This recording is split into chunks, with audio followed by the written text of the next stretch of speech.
Boa tarde, você que acompanha o Novo nas redes sociais. Eu sou Jéssica Petrovna, produtora de conteúdo do jornal, e hoje nós estamos aqui com a fisioterapeuta Cíntia Moreno.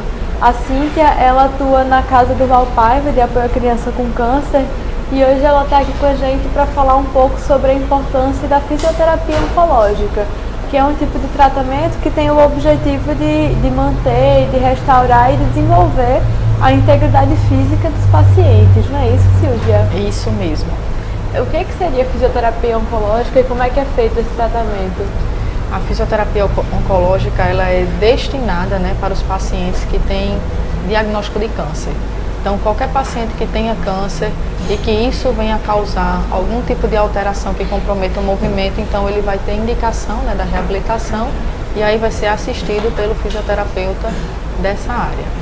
A fisioterapia oncológica, ela é indicada para todos os pacientes ou tem alguns tipos específicos de câncer ou de acordo com a idade? Como é que é feito essa indicação?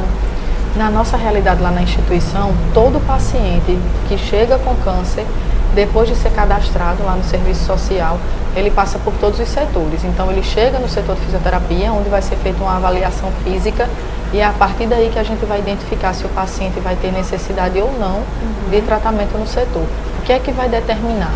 Principalmente se ele tiver algum tipo de complicação ou de sequela que afete seu movimento, que ele tenha alteração do movimento articular, da força muscular, da coordenação, do equilíbrio. Então são vários os fatores que podem fazer com que o paciente realmente tenha essa indicação.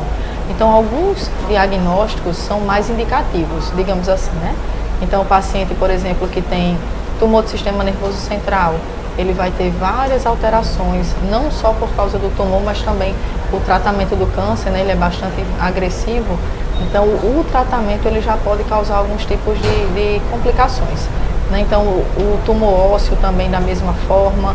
Então é um tumor que o paciente pode vir a amputar um de seus membros. Então isso tudo causa uma repercussão muito grande em toda a integridade física do paciente, podendo ou não repercutir no movimento. Então se vai ter algum tipo de complicação, então ele vai ter sim a indicação de ser acompanhado. E como é que a fisioterapia oncológica auxilia na reabilitação desses pacientes? Então nós fazemos vários tipos de exercícios, O nosso foco principal é a cinesioterapia, é reabilitar o movimento através do próprio movimento, mas nós utilizamos também várias técnicas específicas. Então desde uma compressa de gelo, que é a crioterapia, para melhorar o processo inflamatório, para ajudar a tratar a dor, como alguns recursos também, como a eletroterapia, que é onde você usa uma estimulação elétrica para poder aliviar a dor do paciente. Então, nós aliamos essas técnicas específicas com o exercício físico, com alongamentos, exercícios de fortalecimento muscular, exercícios para melhorar a coordenação, alguns para melhorar o equilíbrio do paciente. Então, são todos esses exercícios que nós traçamos os objetivos da conduta, E aí, dependendo da necessidade do paciente, e isso também é importante deixar claro, Jéssica, que é muito individualizado. Eu posso atender, por exemplo, 2 pacientes com tumor ósseo no fêmur e a conduta ser diferente, porque eles vão ter especificidades.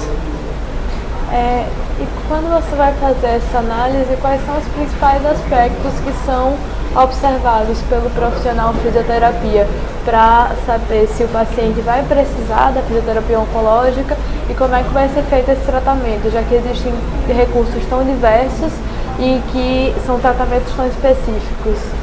A primeira coisa que nós avaliamos é a história desse paciente, como é que foi descoberto, como foi que se chegou a esse diagnóstico, porque dependendo do tempo, do início dos sintomas até o diagnóstico, isso pode repercutir nas sequelas, Então, um paciente que demorou para ter o seu diagnóstico, demorou também para iniciar o tratamento clínico, é um paciente que vai ter, na maioria das vezes, ele tem mais complicações, Então, nós colhemos primeiro essa história e quando a gente faz a avaliação física, o exame físico do paciente, nós identificamos a sua movimentação, e quando eu falo de movimentação, é movimento dos braços, das pernas, se o paciente caminha, se ele caminha sozinho ou se precisa de algum tipo de auxílio. Então a gente identifica movimentação, independência. O paciente se movimenta, mas como é a força muscular dele? A força muscular dele está está preservada, ele tem diminuição de força, ele tem diminuição, mas ele tem alteração na coordenação dos movimentos. Então, são vários os critérios que nós vamos avaliando, né, e pontuando para, a partir daí, traçar os objetivos da conduta. Quais são os efeitos esperados para cada tipo de tratamento ou de técnica utilizada na fisioterapia oncológica? A gente sempre espera que o paciente melhore e que ele seja o mais independente possível. Essa é a nossa expectativa. Mas aí o que é que a gente espera de forma específica, né? Primeiro, eu vou ter a manutenção do quadro clínico desse paciente. Se é um paciente que não vai apresentar uma melhora muito acentuada, então eu vou ter uma manutenção. Então, se ele consegue caminhar sozinho, eu vou fazer toda uma conduta para que ele continue tendo essa independência. E isso vale para esses outros fatores que eu falei, né? Preservar a força que o paciente já tem e em determinados momentos a gente vai atuar para que o paciente tenha realmente a melhora. Então, se ele tem uma força muscular, por exemplo, que ele só consegue vencer a força da gravidade, por exemplo, né? Ele consegue se movimentar, mas não se movimenta com nenhuma resistência a mais, então nós vamos fazer todo um trabalho de fortalecimento muscular para que ele consiga isso. E quando a gente pensa nisso, não é só o aumento da força que eu quero, a melhora da coordenação, mas que tudo isso se reverta em qualidade de vida para esse paciente e também para que ele seja o mais independente possível. Nós preconizamos muito a questão da independência funcional. Né? Se o paciente consegue comer sozinho, se vestir sozinho, isso tem que ser bastante estimulado. Existe uma diferença no tratamento para crianças e para adultos ou no tipo de atividade prescrita? Existe sim. Por mais que seja o mesmo diagnóstico e até com os mesmos objetivos da conduta. Então, quando eu atendo criança, o brincar, ele faz parte do universo infantil. Né? Então, como é que eu vou tratar a criança? Através de brincadeiras, de jogos. Então, eu tenho que ter todo esse universo lúdico também no setor, também fazendo parte da minha conduta. Então, o paciente, ele acha que está brincando, e está, né, de verdade, mas, na verdade, ele está fazendo o seu tratamento de reabilitação. E no caso dos adolescentes que são atendidos pela casa, como é que esse tratamento é feito? O tratamento do adolescente, ele é muito focado, pelo menos na nossa, né, experiência lá na instituição, muito de motivação, de informação. Então, o paciente, ele precisa entender o que ele tem e quais são os recursos para fazer com que ele melhore. Né? Tanto a parte clínica, né, que é o tratamento da quimioterapia ou da cirurgia, como também esse tratamento de reabilitação. Então, quando o paciente ele é muito bem orientado, ele é muito participativo. E isso é fundamental, né, para que a gente tenha realmente sucesso, que alcance os objetivos. Então, o paciente adolescente ele é muito informado, até porque é um paciente que normalmente ele é muito independente, ele já faz alguns exercícios sozinho, ele é orientado a fazer parte da conduta em casa. Então a gente vai muito pegando esse gancho da informação e junto com isso a motivação. É comum que alguns pacientes, quando eles começam a notar alguma melhora, abandonem o tratamento? Isso costuma acontecer? Isso às vezes acontece, né? Mas eu vou repetir o que eu acabei de dizer. A informação é muito importante. E não é importante só para o adolescente, né? Eu falei desse foco com o adolescente. Mas todo paciente que chega e faz avaliação, né, lá no setor de fisioterapia da Casa do Val Paiva, ele é muito bem orientado, né, o paciente e sua família. E se é uma criança muito pequena, a gente precisa falar com a linguagem que essa criança compreenda, né, a importância das sessões de fisioterapia, a importância do seu tratamento. Então, isso é muito importante porque o paciente, quando ele perceber que está melhorando, ele não vai achar, eu já estou bem e vou deixar de ir para a fisioterapia. Não, ele já vai entender que todos os objetivos traçados vão ser alcançados progressivamente. Então ele vai comparecer, vai ter assiduidade. A gente tem uma realidade, nós atendemos muitos pacientes do interior do estado e às vezes tem essa dificuldade com o carro, né, que vai levar, seja carro próprio ou até mesmo um transporte da prefeitura. Então quando o paciente ele realmente compreende isso, tudo fica mais fácil, porque ele vai saber da importância, ele não vai querer faltar, ele vai querer sempre estar lá no setor. E qual é o papel da família nesse processo de educação e de continuidade do tratamento? A família, como em qualquer outra área, né, tem uma importância muito grande. Então, quando a família ela é esclarecida, tudo é diferente, né? A família colabora. Muitas vezes, o que nós fazemos no setor precisa ser feito em casa. né, alguns exercícios, alguns estímulos, né, para a independência do paciente, eu vou sempre falar nisso. Né? Então, isso precisa ser transportado para o ambiente de casa. Então, por isso que a família é tão importante, né? Nessa motivação, nos cuidados.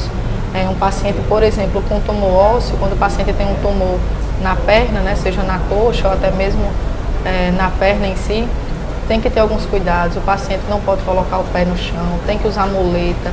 Então, a gente orienta muito os pais, né, não para ficar aquela coisa de cima, mas na orientação mesmo, no cuidado com o filho.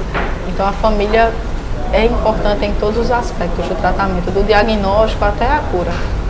E quais são os fatores que você pode elencar como primordiais para que a fisioterapia oncológica ela seja bem sucedida e traga essa melhora nas condições físicas do paciente e essa independência que é primeira buscada? Coisa, né? O paciente precisa comparecer, ele precisa ter assiduidade no seu tratamento. A família precisa exercer esse seu papel, né? De motivar, de orientar, de cuidar. E isso é em casa, é no hospital, é realmente no dia a dia. O paciente também, ele precisa ser um paciente muito motivado e a gente não tem como motivar o paciente. O que é que a gente faz? A gente informa, a gente esclarece, né? E aí com essa compreensão ele vai realmente entender a importância, né, dos exercícios, a importância de comparecer. Então eu destaco esses fatores assim como os fundamentais, porque por mais que o paciente tenha conhecimento, mas ele não faz as sessões de fisioterapia, então realmente ele não vai ter a melhora esperada. Antes de começar, a gente estava conversando um pouco sobre os casos em que o câncer tem alguma metástase ou ele reincide em algum outro local.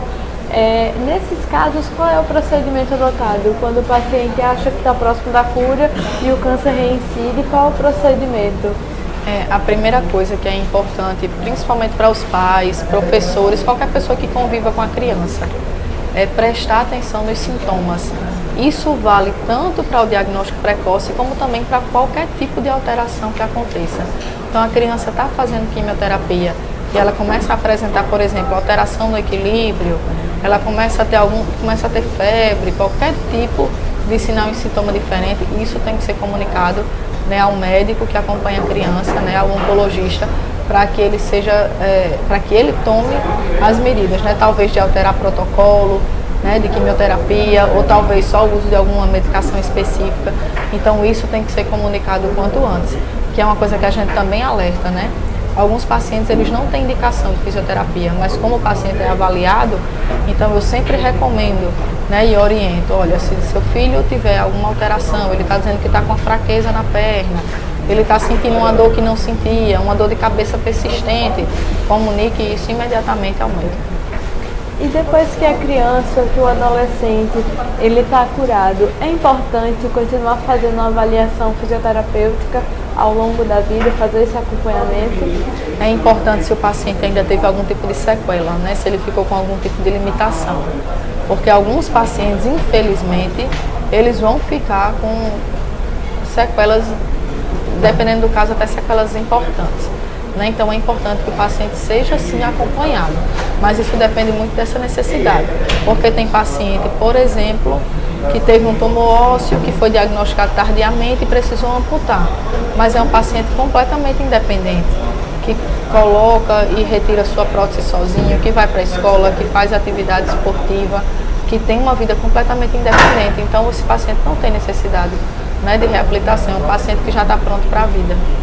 E como é esse trabalho que vocês desenvolvem na casa do Valpaiva? Eu lembro que uma das primeiras entrevistas que a gente fez aqui era falando sobre a questão da game terapia, em que os videogames agora estão sendo utilizados também no tratamento dessas crianças e dos adolescentes com câncer infantil. Isso também é usado na fisioterapia? Sim, esse na verdade é um recurso que é usado por vários setores. Né? E qual é a importância desse uso? Né, é que é um fator motivador muito importante. Então, a criança, principalmente quando a gente usa alguns jogos, né, que o paciente ele tem ali seu avatar, tem alguém que ele representa e ele vai se movimentando. Né, então, isso é importante, tanto a gente atende, né, eu vou falar do meu caso especificamente, né, na fisioterapia, tanto eu atendo meus pacientes, como às vezes eu faço um grupo né, com o paciente e com quem não é paciente do setor. Que aí a gente tem uma interação muito importante. O paciente ele vai ver que o que ele acha que é limitação na verdade não é, que ele consegue brincar, se divertir. Alguns pacientes têm medo de fazer algumas coisas, alguns tipos de exercício, e enquanto ele está ali, né, brincando, jogando, aquilo ali está sendo tratado. Então a gente trabalha muito equilíbrio, coordenação de movimentos, né, movimentos simétricos e assimétricos, padrão de coordenação de membro superior com membro inferior. Então as crianças adoram, e isso é muito legal quando a gente tem a oportunidade, né? Porque a gente se diverte também e atende, é muito bacana. Quais são os jogos que vocês costumam usar nesse tipo de tratamento? São vários, né? Eu particularmente, eu uso jogos de aventura, alguns jogos de dança, né? As meninas gostam muito desses. Né? Então, por exemplo, nesses jogos de aventura a gente trabalha saltos, equilíbrio, né, em um dos membros. Então, são vários, é um tipo de recurso que permite, né, uma variedade muito grande de atividades e de exercícios. E de modo geral, o tratamento ele é feito quantas vezes por semana? A fisioterapia oncológica, são quantas sessões? Lá na casa do Valpaiva é feita 3 vezes por semana, mas isso depende muito, né? Eu tenho pacientes que já estão num período, por exemplo, de desmame, e aí os pacientes, nesse caso, fazem atendimento uma vez por semana. Alguns pacientes estão em acompanhamento a cada 15 dias, eu vejo como é que eles estão, mas isso já é paciente que está numa fase bem avançada. Mas normalmente os pacientes são atendidos 3 vezes por semana lá na instituição, e a gente continua com esse reforço da orientação, da conduta para ser feita em casa, né, do estímulo para essa independência nesse contexto também de casa. Quanto tempo costuma durar uma sessão? Em tempo, é em torno de 40 a 45 minutos, depende muito. Né? E a gente também lá na instituição às vezes faz atendimento em grupo. Eu atendo às vezes 2 pacientes de uma vez, pacientes que têm diagnóstico parecido, e aí a gente usa um para motivar o outro. Se eu vou fazer algum tipo de jogo, de brincadeira, também é bom ter mais de um paciente. Então às vezes a gente tem as sessões individuais e as sessões em grupo, mas o tempo da sessão em si ele depende muito, né? E isso na fisioterapia de uma forma geral. Então uma conduta de fisioterapia respiratória, por exemplo, ela pode ser muito rápida e ser muito efetiva, ser, por exemplo, 10 minutos, né? E já se observar um resultado. Então isso é muito relativo. Entendi. É a Larinha Cristina que está assistindo aqui, acabou de comentar que gosta muito do trabalho feito pela Casa do Valpaiva e do cuidado e do carinho que tem com todos os pacientes e com todas as famílias. Essa entrevista de hoje ela faz parte de uma parceria do Novo com a Casa do Valpaiva de apoio à criança com câncer. A gente sempre recebe profissionais que atuam na casa para falar um pouco sobre o trabalho que eles fazem lá e alertar a família sobre as diversas formas de tratamento e também sobre a importância do diagnóstico precoce. Antes de começar, eu estava conversando um pouco sobre isso, né? Você estava me dizendo, Cíntia, que o diagnóstico precoce ele é importante tanto para o tratamento clínico como para melhorar os resultados da fisioterapia oncológica, né? Isso, qual a importância? Quando a gente fala de diagnóstico precoce, isso é importante para tudo, né? Não só para o câncer, mas principalmente, como a gente tem o risco de morte, é um tratamento agressivo. Então, um paciente que é diagnosticado precocemente, ele tem muito menos sequelas do que um paciente que já teve diagnóstico tardio. Então, nessa questão de reabilitar o paciente para que ele seja independente e que ele retome os movimentos físicos, quanto mais cedo for diagnosticado, mais fácil vai ser esse processo e menos muito melhor. Agressivo, né? Exatamente. A Casa do Valpaiva ela atende 1.065 crianças e adolescentes, são os cadastrados, sendo que desses uma parte está em tratamento e a outra parte já terminou o tratamento e continua sendo acompanhado, né? Porque esse acompanhamento ele é não só durante, mas também depois que o paciente já tá curado, mas ele continua tendo esse apoio, tanto para o paciente como para a família, né? Isso mesmo. Então, mesmo depois da cura, o paciente ele ainda tem um acompanhamento, né, durante 5 anos. que é o tempo necessário para que o Isso. câncer não reincida. Exatamente, ele fica fazendo reavaliação, né, durante esse período e ele continua sendo assistido pela instituição.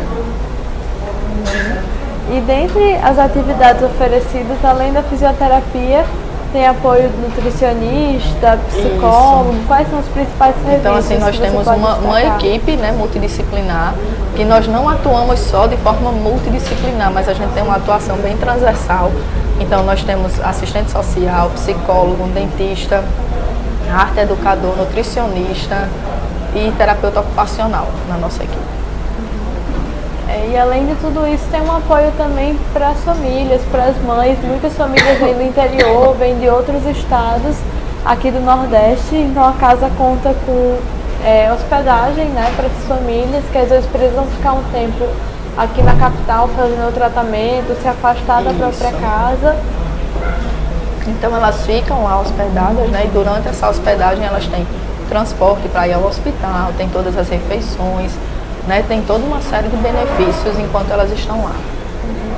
E no caso das crianças que não têm condições de frequentar a escola regular, né, devido ao tratamento, também tem uma sala de apoio pedagógico, né, para desenvolver. A sala de apoio pedagógico é, na verdade, uma classe hospitalar, né, que funciona lá na instituição e também no hospital. Então, isso é fundamental para que a criança tenha a garantia de seu direito, né, dela ser acompanhada durante o ano letivo. Então lá ela faz atividade, faz as provas, então isso tem todo um acompanhamento realmente que é muito importante para a criança nesse período. A Casa do Valpaiva de Apoio à Criança com Câncer atende famílias, crianças e adolescentes de 133 municípios aqui do Rio Grande do Norte, de estados vizinhos como Ceará, Pernambuco e Paraíba. E se você tiver qualquer dúvida, quiser entrar em contato com a casa, o telefone é o 84 4006 1600.